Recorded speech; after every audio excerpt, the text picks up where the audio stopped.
MLA ആകാൻ ആഗ്രഹിക്കുന്ന ആരെങ്കിലും ഉണ്ടെന്ന് കൈവക്കില്ല. എനിപ്പറ്റി ആരെങ്കിലും? ആരുമില്ല. ഐഷ ഫാത്തിമ ഹൈസ്കൂളിൽ നിന്നാണ്. Pandalam saint Thomas English medium സ്കൂളിൽ നിന്ന്. എന്തുകൊണ്ടാണ് ഐഷ ഫാത്തിമ MLA ആണെന്ന് ആഗ്രഹിക്കുന്നത്? നാടിനെ നന്നാക്കാൻ.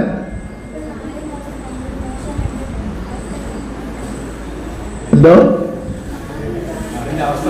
നാടിന്റെ അവസ്ഥ മോശമായിട്ടാണ്.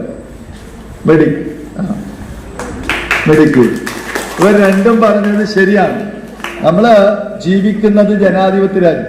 നമ്മുടെ ലോകത്ത് ഒരുപാട് ഭരണ സംവിധാനങ്ങളുണ്ട്.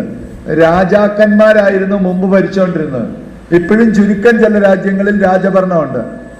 ബ്രിട്ടനിലൊക്കെ രാജഭരണമാണ്, പക്ഷെ അതൊരു കേവലം പേരിന് മാത്രമുള്ളതാണ് ജനാധിപത്യം. അപ്പൊ രാജഭരണമുണ്ട് ഭരിക്കുന്നത്. അപ്പൊ ഈ ഭരണങ്ങളൊന്നും ഒരു സമൂഹത്തിന് ഗുണം ചെയ്യുന്നതല്ല, നല്ലതല്ല. ഏറ്റവും നല്ലതെന്ന് ചരിത്രം തെളിയിച്ചിട്ടുള്ളത് ജനാധിപത്യമാണ്. ജനാധിപത്യത്തിൽ തന്നെ രണ്ട് രീതിയുണ്ട്: പ്രസിഡൻഷ്യൽ ഭരണരീതിയും പാർലമെന്ററി ജനാധിപത്യവും. അമേരിക്കയിൽ പ്രസിഡൻഷ്യൽ ഭരണരീതിയാണ്.